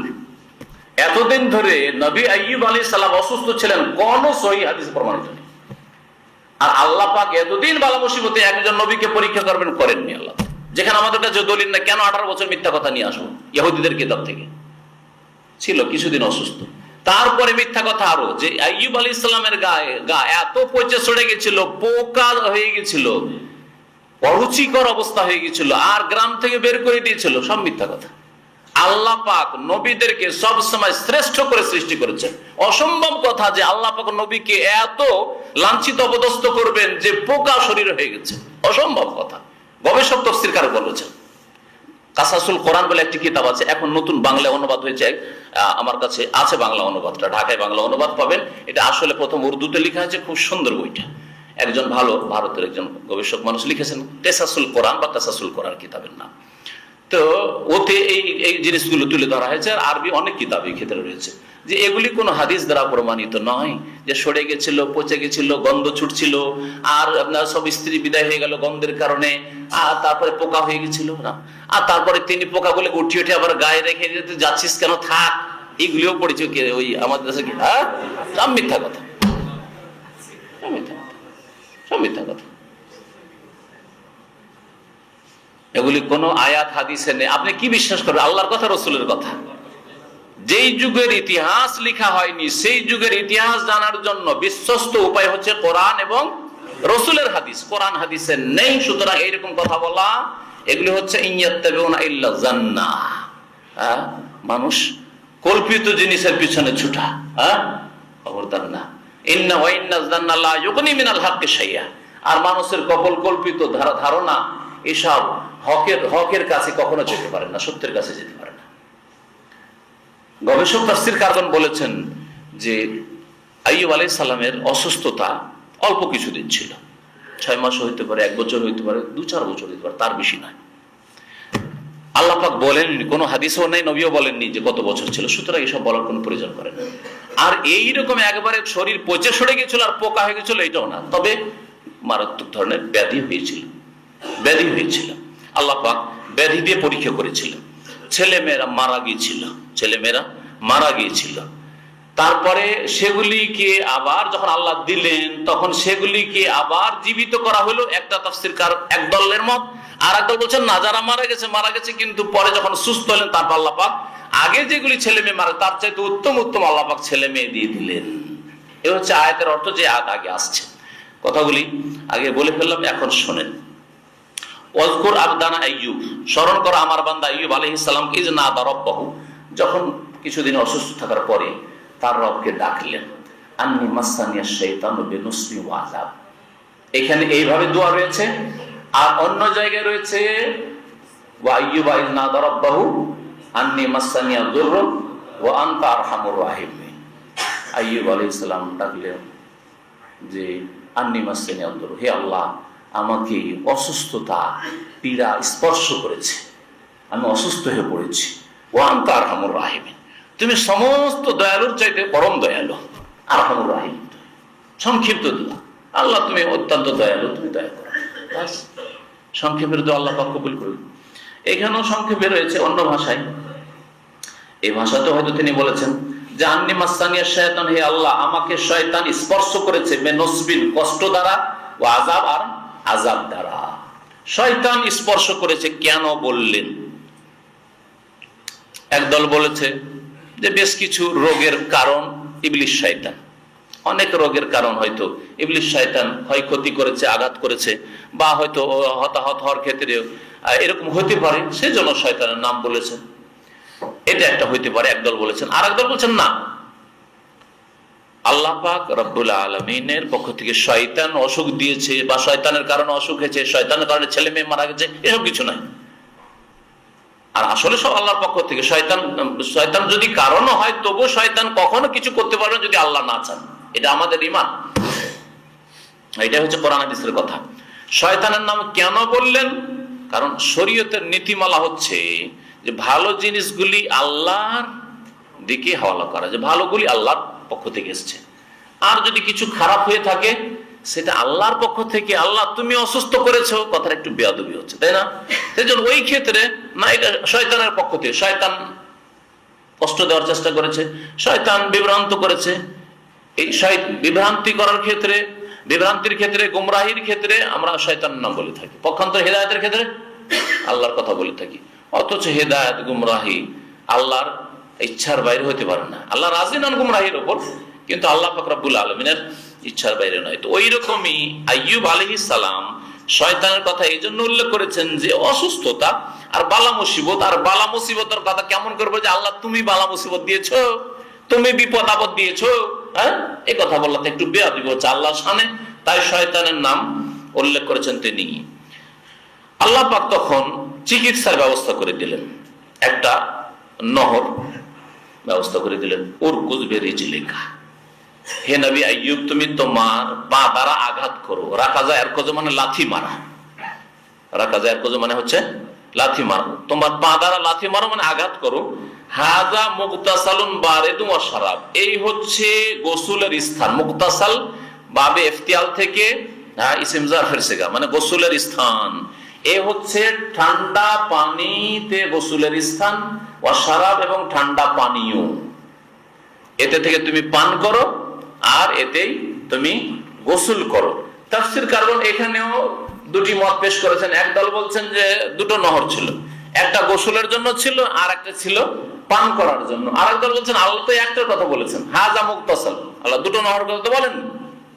সুতরাং একই নহর ছিল, আর সেই নহর থেকে আল্লাহ পাক বলে এতে তুমি গোসল করবে, আর এতে থেকে ঠান্ডা এই পানি আল্লাহ পাকের খাস রহমতে যে পানি বেরোবে মাটি থেকে তোমার পায়ের আঘাতে, এই পানিতে তোমার শেফা চিকিৎসা রয়েছে। যেমন ইসমাইল আলাইহিস সালামের পায়ের আঘাতে জমজম বেরিয়েছে, জমজমের শেফা রয়েছে।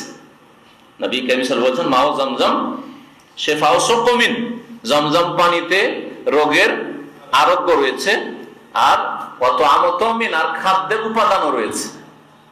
জমজমের পানিতে খাদ্যের উপাদানও রয়েছে।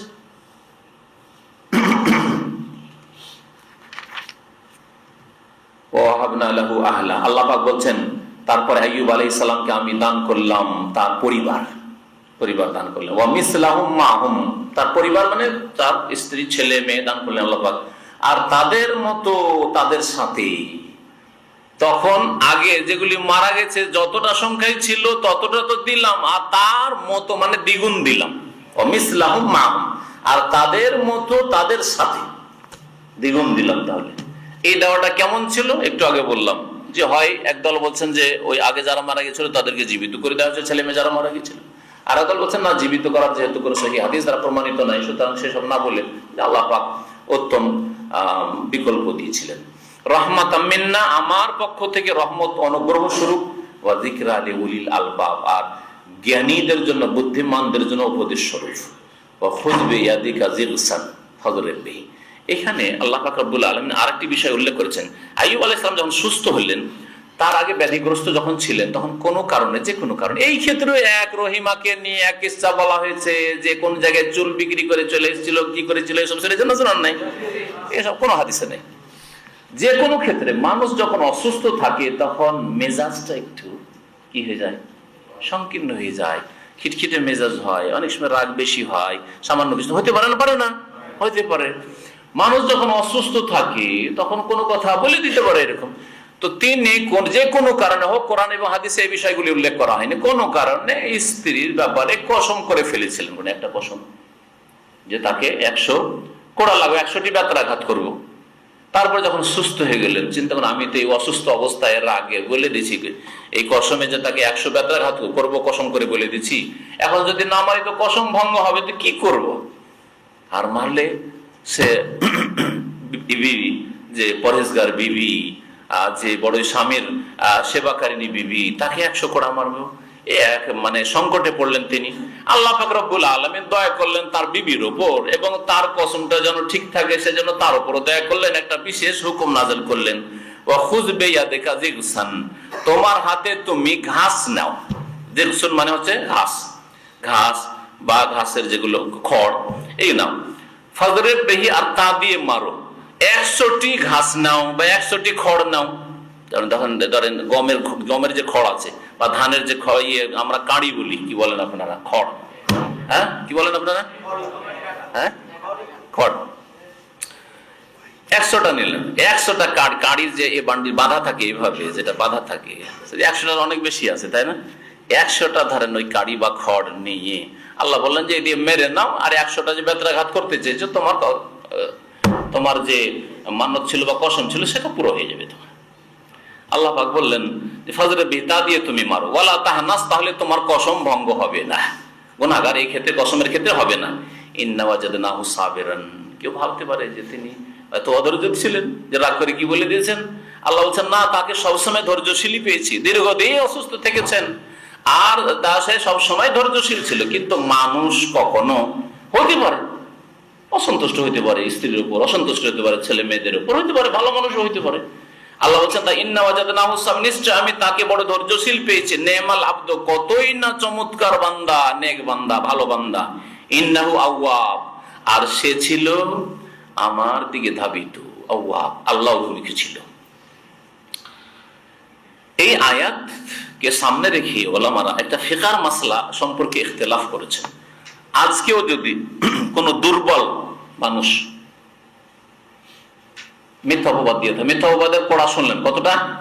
80টা। যদি জেনা করে অবিবাহিত 100 কোড়া, 100টা কোড়া মারতে হবে, জেনা করেছে। যদি মদ খায় মদ খাওয়ার কোড়া 40 অথবা 80। খোলাফায়ে রাশিদিনের কেউ কেউ 80 মেরেছেন, তবে নবী সাল্লাল্লাহু আলাইহি ওয়া সাল্লাম, আবু বকর 40, যাই হোক 40ই ধরেন। তো এই যে কোড়াগুলি মারবেন, দেখছেন একজন দুর্বল মদ খেয়েছে অথবা দুর্বল মিথ্যা অপবাদ দিচ্ছে, দুর্বল দ্বারা জেনা হয়ে গেছে। এখন একে যদি 100টা বেত্রাঘাত করা যায়, আর যেভাবে আল্লাহ মারতে বলেছেন, শক্ত করে মারতে বলেছেন, ওয়ালা তাখুযকুম বিমা রাফাতুন ফি দীনিল্লাহ, আল্লাহর দিন প্রতিষ্ঠা করতে গিয়ে কখনো তুমি নম্রতা অবলম্বন করবে না। হালকা হালকা মারবে, শুধু ছুয়াইবে না, এরকম করবে না। শক্তভাবে মারো, আঘাত করে মারো। আর এরকম মারলে তো মরে যাবে, তাই না? মেরে ফেলে দিবেন। তো মেরে ফেলে দেওয়ার যদি হুকুম হইতো, তাহলে আল্লাহ বলতেন মেরে ফেলে দাও। যেমন বিবাহিত যদি জানা করে তোকে সংসার করে মেরে দিতে, ওইরকমই বলতেন, তা তো না। যদি দুর্বল, ক্ষীণ, রোগা ব্যক্তিকে এইরকম আসামি দেখা যায় যে এরকম অপরাধ করে এসছে, তার ক্ষেত্রে একসাথে 100টা অথবা 100টা না বেঁধে 10টাকে একসাথে, 10টা ছড়িকে বেঁধে নিয়ে 10 বার, 10 বার মারলে হয়ে গেল 10 100। এটা করা যাবে না যাবে না? একদল ফুকাহারা বলছেন যে যাবে। কোরআনে আল্লাহ উল্লেখ করেছেন, আর রাসূলুল্লাহ সাল্লাল্লাহু আলাইহি ওয়াসাল্লাম কোন হাদিসে নিষেধ নেই। আর একেবারে ক্ষীণ মানুষ, একে 100 বার যদি 100টা কোড়া দিয়ে বেত্রাঘাত করা হয়, তাহলে মরে শেষ হয়ে যাবে, কবরে পৌঁছে যাবে। সুতরাং এর জন্য চলতে পারে।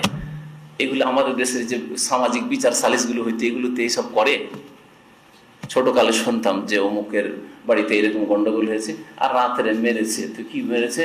ওই 10টা পাটকাঠিকে একসাথে বেঁধেছি, হ্যাঁ মেরেছে, শুধু গায়ে স্পর্শ করা। এগুলো সামাজিক ছিল। তা আসলে শরীয়তি দণ্ডবিধান কায়েম করবে সরকার। সরকার উপর ফরজ, এবং তা সরকার করে, মানুষ নিজের হাতে আইন নেবে না। জি, একদল বলছেন তা, আর একদল বলছে যে না, নবী করিম সাল্লাল্লাহু আলাইহি ওয়াসাল্লাম যেহেতু করেননি এইরকম, আর এটা একটা ঘটনা আইয়ুব আলাইহিস সালামের, সুতরাং এই থেকে দলিল পেশ করা যাবে না, আর এইরকম করা যাবে না। আর একদল ফুকাহা বলছেন ওয়াজকুর ইবাদানা ইব্রাহিম ওয়া ইসহাক ওয়া ইয়াকুব, আর স্মরণ কর আমার বান্দা ইব্রাহিমকে, ইসহাককে, ইয়াকুবকে, উলিল আইদি ওয়াল আবসার, যারা বড় শক্তিশালী ছিলেন আর বড় সূক্ষ্মদর্শী ছিলেন। উলিল আইদি, উলিল আবসার আসলে ছিল যারা বড় শক্তিশালী। আইদি মানে শক্তিশালী, এর হাতে শক্তি থাকে মানুষের, এই জন্য এই আইদি মানে শক্তিশালী। ওয়াল আবসার, আর বাসার মানে দৃষ্টি, মানে সূক্ষ্মদর্শী তারা ছিলেন। ইন্না আখলাসনাহুম বিখালিসাতিন যিকরাদ্দার, আর নিশ্চয় আমি তাদেরকে বৈশিষ্ট্য মণ্ডিত করেছি পরকালের স্মরণ দ্বারা। বিশেষ করে তারা পরকালকে অত্যন্ত স্মরণে রাখতেন, এই দিয়ে তাদেরকে আমি বৈশিষ্ট্য মণ্ডিত করেছি। তাদের বৈশিষ্ট্য ছিল পরকাল স্মরণ করা। তাহলে তারা আমাদের অনুসরণীয়, অনুকরণীয়। আল্লাহ পাক তাই সূরা আনাম বলেছেন যে উলাইকাল্লাযীনা হাদাল্লাহু ফাবিহুদাহু মুক্তাদি। 18 জন নবীর কথা আল্লাহ উল্লেখ করার পর বলছেন এদেরকে আল্লাহ সঠিক পথ দেখিয়েছেন, এদের তোমরা ইক্তিদা করো, এদেরকে ফলো করো, এদের অনুসরণ করো। তারপর আল্লাহ বলছেন ওয়া ইন্নাহুম ইনদানা লামিনাল মুস্তাফাইনিল আখিয়ার, আর নিশ্চয় এরা আমার নিকট মনোনীত, শ্রেষ্ঠ মনোনীত ছিলেন। লামিনাল মুস্তাফাইন, এরা মনোনীত ছিলেন। আল আখিয়ার, খাইরের বহুবচন, এরা আমার কাছে ভালো মানুষ ছিলেন, শ্রেষ্ঠ মানুষ ছিলেন। ওয়াজকুর ইসমাইল, আর স্মরণ করো ইসমাইল আলাইহিস সালামকে, আলিয়াসা নবীকে, ওয়া যুলকিফল নবীকে, একজন নবী যুলকিফল ছিলেন। ওয়া কুল্লুম মিনাল আখিয়ার, এরা সকলেই ভালো মানুষ ছিলেন, শ্রেষ্ঠ মানুষ ছিলেন। হাযা যিকরুন, এই কোরআন হচ্ছে উপদেশ। ওয়া ইন্না লিল মুত্তাকিনা লাহুসনা মাআব, আর নিশ্চয়ই আল্লাহ ভীরুদের জন্য, পাপ মুক্তদের জন্য উত্তম প্রত্যাবর্তন স্থল রয়েছে। তাদের জন্য আল্লাহ পাক জান্নাত, উত্তম প্রত্যাবর্তন স্থল, যেখানে ফিরে যেতে হবে আল্লাহ পাক তৈরি করে রেখেছেন। তা হচ্ছে কি? তার ব্যাখ্যা জান্নাতে আদন, স্থায়ী জান্নাত। আদন মানে স্থায়ী। জান্নাত আদন একটা নাম, একটা জান্নাতের নাম। এটা কেউ কেউ আমাদের দেশে বলে থাকে, কিন্তু আদন মানে হচ্ছে স্থায়ী জান্নাত। জান্নাতে আদন মানে জান্নাতে ইকামা, চিরকাল থাকবে সেখানে। মুফাত্তাহাতাল লাহুমুল আবওয়াব, আর তাদের জন্য জান্নাতের দরজাগুলি খোলা থাকবে। মুত্তাকিঈনা ফিহা, সেখানে তারা হেলান দিয়ে থাকবে। ইয়াদউনা ফিহা বিফাকিহাতিন কাসীরাতিন ওয়া শারাব, সেখানে তারা তলব করবে। দায়াদু মানে ডাকবে, আহ্বান করবে, তলব করবে তারা সেই জান্নাতে। বিফাকিহাতিন কাসীরা, প্রচুর ফলমূল নিয়ে। ওয়া শারাব, এবং পানীয় নিয়ে। যখন ইচ্ছা হবে এটা নিয়ে আসো, সেটা নিয়ে আসো, ডাকবে তারা। তাদের এই ইখতিয়ার দেওয়া হবে। ওয়ালাকুম ফিহা মা তাশতাহি আনফুসুকুম, তোমাদের যা মন চাইবে তাই পাবে, আর তাই সেখানে তারা তলব করবে। ওয়া ইনদাহুম কাসিরাতুত তারফি আতরাব, আর এই মুত্তাকি পরহেজগার যারা আল্লাহ ভীরু, যারা পাপ থেকে গুনাহ থেকে বেঁচে থেকেছে দুনিয়াতে, তাদের জন্য জান্নাতের হচ্ছে কাসিরাতুত তারফ। মানে কাসিরাতুত তারফ মানে কি, কে বলতে পারে? হ্যাঁ, কাসেরা কি বলেন না, সমবয়সী হচ্ছে আতরাব। মানে আতরাব মানে সমবয়সিকা। ওই হুরগুলি সব সমবয়সিকা হবে, একই বয়সের হবে। আর কাসেরাতুত তারফ, তারফ মানে হচ্ছে দৃষ্টি, আর কাসেরাত মানে সংযত রাখা। সংযত নয়না মহিলারা হবে। সংযত নয়না মহিলা ভালো হয় না মন্দ হয়? যে মহিলা রাস্তা দিয়ে গেলে এদিকেও দেখে না, ওই দিকেও দেখে না, সামনে কি আসছে এরকম করে না, এরকম করে না, এইভাবে হাঁটে, পরেশগার নাই, স্বামী ছাড়া অন্য কোনো দিকে দেখে না, কাসেরাতুত তারফ। ওই রকমই হুরাইনরা ওই রকমই হবে, যার হুর তার দিক ছাড়া অন্য কারো দিকে দেখবে না। কাসেরাতুত তারফ, ফিহিন্না কাসেরাতুত তারফ, আল্লাহ সূরা রহমানে বলেছেন। এই কাসেরাতুত তারফ মানে সংযত নয়না, আর আতরাব মানে সমবয়সিকা।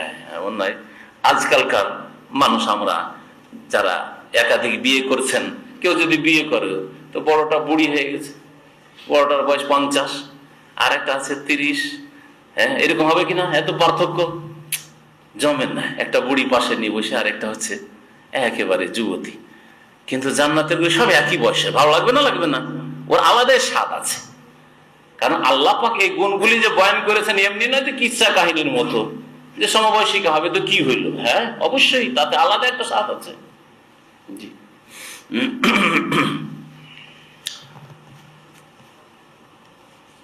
হাযা মা তুআদুনা লিয়াউমিল হিসাব, এই তোমাদের সাথে প্রতিশ্রুতি করা হয়েছে, ওয়াদা করা হয়েছে লিয়াউমিল হিসাব, হিসাবের দিনে, কিয়ামতের দিনে তোমাদেরকে দেওয়া হবে।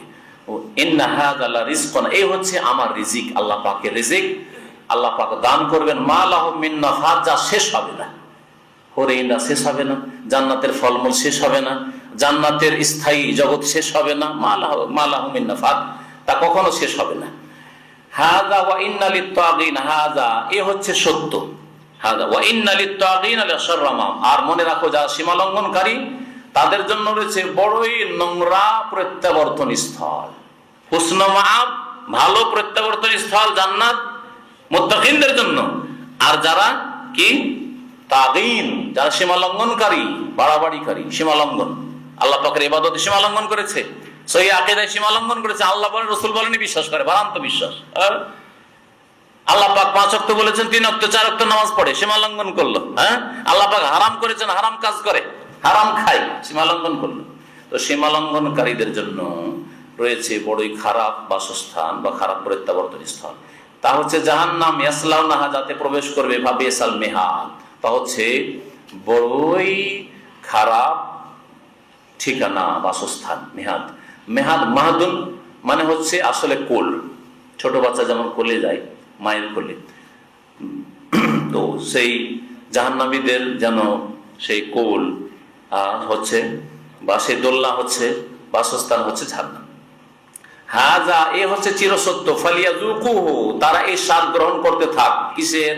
হামিমুন, উত্তপ্ত গরম পানির, ওয়া গাসসাক, আর রক্তপুঁজের। গাসসাক মানে হচ্ছে রক্তপুঁজ। ওয়া আখারু মিন শাকলিহি আজওয়াজ, আরো অন্যান্য, আরো আখারু, আরো আযাব রয়েছে, মিন শাকলিহি এইরকমই, মানে গরম পানির মতো আর রক্তপুঁজের মতো, আজওয়াজ বহু রকমের, আজওয়াজ যাওজনের বহুবচন, আজওয়াজ মানে হচ্ছে আনওয়া, আজওয়াজ মানে হচ্ছে আকসাম, বহু রকমের আযাব হবে। শুধু গাসসাক আর জারি আর হামিম নয়, এইরকম হাজার হাজার বহু রকমের আযাব তাদের হইতে থাকবে। আল্লাহ এই জন্য বলছেন আজওয়াজ। হাযা ফাওজুন মুক্তাহিমুন মাকুম, আল্লাহ পাক রব্বুল আলামিন এখানে জাহান্নামীদের এক দলের কথা উল্লেখ করেছেন, আর আরেক দলের কথা তারপরে আয়াতে উল্লেখ করেছেন। জাহান্নামে 2টি দল হবে, এক দল অনুসরণীয়, যাদের অনুসরণ করা হয়েছে, যারা মুরব্বী, জাহান্নামী মুরব্বী, ওরা গুমরা করেছে পথভ্রষ্ট নেতারা, ধর্মীয় নেতা আর দুনিয়ার নেতা, যারা বাতিলের দিকে মানুষকে আহ্বান করে, শিরক কুফরির দিকে, অন্যায়ের দিকে, পাপের দিকে, ওরা একদল। আর একদল হচ্ছে অনুসারী, যারা অনুসরণ করেছে, ভক্তরা। জাহান্নামী যারা ভক্ত, বড়দের ভক্ত ছিল, এই দল। জাহান্নামী যারা সাধারণ মানুষ, যারা ভক্ত ছিল, ওরা যখন জাহান্নামের দিকে দল বেঁধে আসবে, তাদেরকে তাড়িয়ে নিয়ে আসা হবে, ওদেরকে দেখে যারা নেতা ধরনের জাহান্নামী, ওরা বলবে হাযা ফাওজুন মুকতাহিমুন মাকুম, এরাও জানতে পারছে আমাদের জাহান্নামে যেতে হবে, আর এরকম জাহান্নামে যেতে হবে, ভক্তদেরকেও যেতে হবে, আর ভক্তদের যারা অনুসরণীয় মুরব্বী, তাদেরকেও যেতে হবে, বাতিলপন্থী নেতা, তাদেরকেও যেতে হবে। বলবে হাযা ফাওজুন, এই দল, হাযা ফৌজ, ফৌজ মানে দল, মুকতাহিমুন মাকুম, তোমাদের সাথে প্রবেশ করতে যাচ্ছে, জাহান্নামে প্রবেশ করতে যাচ্ছে। লা মারহাবান বিহিম, এদের জন্য কোনো সংবর্ধনা নেই, মারহাবা নেই। জাহান্নামে আবার কিসের মারহাবা? ভাগ্য খারাপ, হাই হতভাগা। নেতারা দেখছে এই ভক্তদেরকে বলছে এই যে দল আসছে না, জানছে যে এরা তো আমাদের ভক্ত ছিল, এরা তো বাতিলে আমাদের, আমরা বাতিলপন্থী ছিলাম, আর আমরা এদেরকে বিভ্রান্ত করেছি, আর এরা বিভ্রান্ত হয়েছে, এরা জাহান্নামে সব যাবে, চেনে তাদের, এরা সব জাহান্নামে যাবে। লা মারহাবান বিহিম, এদের জন্য কোনো সংবর্ধনা নেই। ইন্নাহুম সালুন নার, কারণ এরা জাহান্নামে প্রবেশ করতে যাচ্ছে, প্রবেশ করবে। কালু, তখন ওই ভক্তরা রাগে তো গরম হয়ে আছে, মেজাজ গরম হয়ে আছে, তাই না, যে তোদের জন্য তো আমাদের জাহান্নামে যেতে হচ্ছে, এই গরম মেজাজ নিয়ে তখন বলা শুরু করবে। কালু, তখন তারা বলে বাল আনতুম লা মারহাবান বিকুম, বরং তোমাদের জন্য কোনো অভিনন্দন নেই, সংবর্ধনা নেই, তোমরাই তো খারাপ করেছো সব, তোমরাই তো নিজেরাই জাহান্নামে যাবে, আমাদেরকে জাহান্নামে নিয়ে গেছো। বাল আনতুম, বরং তোমরাই, লা মারহাবান বিকুম, তোমাদের কোনো অভিনন্দন নেই। আনতুম কাদ্দামতুমুহু লানা, এই আযাব তো তোমরা আমাদের উপর পেশ করেছো। কারণ এই আযাবে যাওয়ার যেগুলি কারণ, ভ্রান্ত মতবাদ, মানব রচিত মতবাদ, শিরক কুফরি, কবর মাজার পূজা, ব্যক্তি পূজা, অন্ধত্ব, কোরআন হাদিস বাদ দেওয়া, বিদআত, এগুলি তোমরাই তো সুসজ্জিত করে পেশ করেছো। এটা সুন্নাত, এটা সুন্নাত, এটা চলবে, এটা চলবে, এটা বিদআতে হাসানা। কে করেছে এগুলো? এগুলো তোমরাই করেছো। পিন না ধরলে জান্নাত পাবে না, যার পিন নাই তার পিন শয়তান, এগুলো তোমরাই তো পেশ করেছো। আনতুম কাদ্দামতুমুহু লানা, তোমরাই তো আমাদের সামনে এগুলিকে পেশ করে সুসজ্জিত করে। ফাবিসাল কারার, বড়ই জঘন্য স্থান। কালু, তারপরে ভক্তরা বলবে রব্বানা, হে আল্লাহ, হে আমাদের রব, মান কাদ্দামা লানা হাযা, এই যে অনুসরণে আমাদের এই মুরব্বীরা, যারা আমাদের সামনে এগুলোকে সুসজ্জিত করে পেশ করে জাহান্নামে নিয়ে এসেছে, ফাজিদহু আযাবান যিফান ফিন্নার, এদেরকে জাহান্নামে দ্বিগুণ শাস্তি বৃদ্ধি করো।